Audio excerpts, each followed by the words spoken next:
तुमे केबे ए विषय चिंता करिछ कि जदि उद्भिद माने वृद्धि पाइबा पई नाइट्रोजन आवश्यक करती ताहेले आमे जेमिति अम्लजान को श्वासक्रिया ग्रहण करती उद्भिद माने काहेकि एहाको ग्रहण करि पारंती नाही। मोर कहिबार अर्थ हेउची आम चतुर्पार्श्वरे थिबा वायुर अधिकांश अंश हेउची जबक्षारजान। जदि भल से कहिबा 78% हेउची जबक्षारजान। वास्तव में कहिया गले वायुरे एहा अनेक परिमाण रे थाए। तबे जदि वायुरे एते अधिक मात्रा रे जबक्षारजान अछि ताहले कृषक माने काहेकि सारर व्यवहार करती। देख आमे जो सार व्यवहार करती तार मूलतः मुख्य उपादान हेउची जबक्षारजान। तेणु जदि यह वायुरे एते परिमाण रे अछि ताहले पुनश्च काहेकि याकु आमे सार भाव में व्यवहार करिबा। वास्तव में यह जेते सहज लागुची एते सहज नुहे। एटी किछि समस्या रही थाए। उद्भिद माने मध्य जानती जे नाइट्रोजन सेमानकर चारिपाखरे अछि किंतु उद्भिद माने वायुमंडल सीधासलख भाव जबक्षारजान ग्रहण करि पारंती नाही कारण वायुमंडलीय नाइट्रोजन सेमानकर व्यवहार योग्य नुहे। तेबे सेमाने कोन करंती एवं ता छड़ा जेउ उद्भिद मानक कृषक माने सार जोगाई नथांती सेमाने कोन करंती सेमाने कोन मरि जांती कि? सौभाग्यवशत सेमाने मरंती नाही कारण प्रकृति एही समस्यार एक समाधान रखिछि एवं एहाकु ही आज आमे भिडियो रे अनुसंधान करिबा। तबे जानि रख एक विशेष प्रक्रिया अछि जहा द्वारा उद्भिद माने दरकारी जबक्षारजान पाई थांती एवं एही प्रक्रिया को जबक्षारजान विबंधन बोली कह जाय। तबे आस एही अद्भुत प्रक्रिया को अनुसंधान करिबा जेउथिरे प्रकृति उद्भिद मानक पई उपयोगी जबक्षारजान प्रस्तुत करिथाय। तबे एइठु आमे एक गुरुत्वपूर्ण कथार आरंभ करिबा। उद्भिद और प्राणी मानक बंची रहिबा पई जबक्षारजान निहाती आवश्यक। यह जीवनर एक अत्यंत गुरुत्वपूर्ण उपादान अटे। जबक्षारजान साधारणतः भाव में क्लोरोफिल प्रोटीन एवं डीएनए गठन में सहायता करे। क्लोरोफिल विषय तुम जानिथिबो यह आलोक श्लेषण पई एक जरूरी उपादान अटे एवं आमे जानती जे आलोक श्लेषण होउची सेही प्रक्रिया जेउथिरे उद्भिद सूर्यालोकर उपस्थिति रे निजर खाद्य निजे प्रस्तुत करे एवं जेउ खाद्य से प्रस्तुत करे ताहा एही क्लोरोफिल मध्य ही हेताए। एवं पुनश्च तुमे प्रोटीन विषय तो जानिथिबो जहा कि आमर शरीर वृद्धि विकास रे सहायता करे। ता छड़ा डीएनए समस्त प्रकार जीवन पई अत्यंत गुरुत्वपूर्ण उपादान अटे एवं ए डीएनए को एक विशेष श्रृंखल बोली कह जाए जहा कि जीव शरीर प्रत्येक कोष रे थाए एवं उद्भिद एवं प्राणी माने किपरि वृद्धि पाइबे एवं किपरि काम करिवे सेति पई निर्देश देइथाय। ठीक अछि ताले जानि रख एही परि भाबरे जबक्षारजान जीवन पई अत्यंत आवश्यक अटे। तबे टिके पूर्वरु आमे कोन आलोचना करथिले किछि मने अछि कि जे कोन ना एथिरे अनेक समस्या गुड़िक रही थाए। कौन ना उद्भिद माने वायुमंडल सीधा सड़क भाव जबक्षारजान ग्रहण करि पारंती नाही। जदिओ यह वायुरे अनेक परिमाण रे थाए तथापि एमाने सीधा सड़क भाव ग्रहण करि पारंती नाही। तेणु प्रकृति एही जबक्षारजान समस्यार एक अद्भुत समाधान रखिछि एवं एही समाधानटी एक छोट किंतु शक्तिशाली बैक्टेरिया मध्य थाए जहाकू राइजोबियम बैक्टेरिया बोली कह जाए।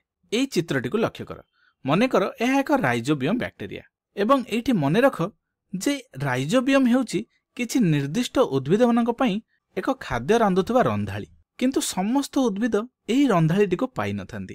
केवल विशेष उद्भिद माने जेपरि कि डाली जातीय उद्भिद गुड़िक एही रंधालीटी को पाई पारंती जेमिति कि सोयाबीन और मटर परि उद्भिद गुड़िक एही रंधालीर सुजोग पांती। तेबे तुमे मते पचारिबो जे काहेकि केवल किछि निर्दिष्ट उद्भिद मानकु राइजोबियम सहयोग पाइबार सुजोग मिले कारण एही उद्भिद गुड़िकर जदि तुमे मूल को लक्ष्य करिवो एठारे किछि विशेष छोट छोट घर थाए जहाकू आमे मूल ग्रंथिका बा मूल गंठी बोली कहि थांदी। एही चित्र तुमे देखि पारुथबो एवं जानि रख जे एही राइजोबियम बैक्टेरियाटी एही मूल ग्रंथिका बा मूल गंठी गुड़ी को तैयारी करिबारे सहायता करे। एहार अर्थ कोन ना बैक्टेरिया माने उद्भिद मानकर घर मध्यरे निजर एक घर तैयारी करुछि। तेबे एई जो मूल गंठी देखुछ एठी राइजोबियम गुड़िक रही थांती एवं यह निश्चित भाव में एक खूब आकर्षणीय कथा। तेबे जानि रख जे मु कोन कहली ना राइजोबियम हेउछि एही उद्भिद पई एक व्यक्तिगत रंधाली भली। साधारणतः भाव में वायुमंडल थिबा नाइट्रोजन गुड़िक व्यवहार योग्य नुहे एवं एही राइजोबियम बैक्टेरियाटी वायुमंडल एही नाइट्रोजन को ग्रहण करे एवं ताहाकू एक प्रकार यौगिक परिणत कराए एवं एही यौगिक को आमे एमोनिया बोली कहि थांदी। तेबे राइजोबियम एमिति काहे करे आमोनिया काहींकि एते गुरुत्वपूर्ण कारण जेउ आमोनिया सृष्टि हैला ताहाको उद्भिद माने व्यवहार योग्य करि पारंती। तबे सरल भाषा रे कहिया गले राइजोबियम वायु मध्यरु नाइट्रोजन को ग्रहण करी ताहाको एमिति एक यौगिक रे परिणत करे जहाको उद्भिद माने शोषण करी वृद्धि करि परिबे। एते परिश्रम करिया परे उद्भिद राइजोबियम को खाद्य एवं आश्रय प्रदान करे एवं निज मध्यरे एहाको धरि रखे। तेबे एहा राइजोबियम एवं उद्भिद पई एक संपूर्ण लाभकर परिस्थिति सृष्टि करे। राइजोबियम एक घर पाइथाय एवं उद्भिद जबक्षारजन पाइथाय जहाकि सेमानको निहाती आवश्यक अटे। देखिबाको एमिति लागे जे प्रकृति दल गठन करिवार उपाय भल भाबरे जानिछि, किंतु अन्य उद्भिद मानकर कोन हेबो सेमानको मध्ये जबक्षारजनर आवश्यक अछि। तेबे जानि रख जे प्रकृति एहा पई मध्ये एक समाधान खोजि पारिछि एवं एठी मध्ये एक खूब आकर्षणीय जिनिस अछि। जेतेबेले बिजुली मारि थाए सेतेबेले मध्ये जबक्षारजन विबंधन होइथाए एवं एई बिजुली रे थिबा भयंकर शक्ति गुडिक नाइट्रोजन को ऑक्सीजन सहित संजोग घटाई थाए। तेबे एही संजोग गुडिक विषय आमे उच्च श्रेणी रे विस्तार भाव रे पढिबा। तेबे एठी कोन हबो तेबे नाइट्रोजन ऑक्सीजन सहित रासायनिक संजोग घटाई भिन्न भिन्न प्रकारर यौगिक सृष्टि करे। तेबे यौगिक पाइबार अर्थ कोन? कारण देख वायुमंडलस्थ नाइट्रोजन बा जबक्षारजन व्यवहार योग्य नुहे।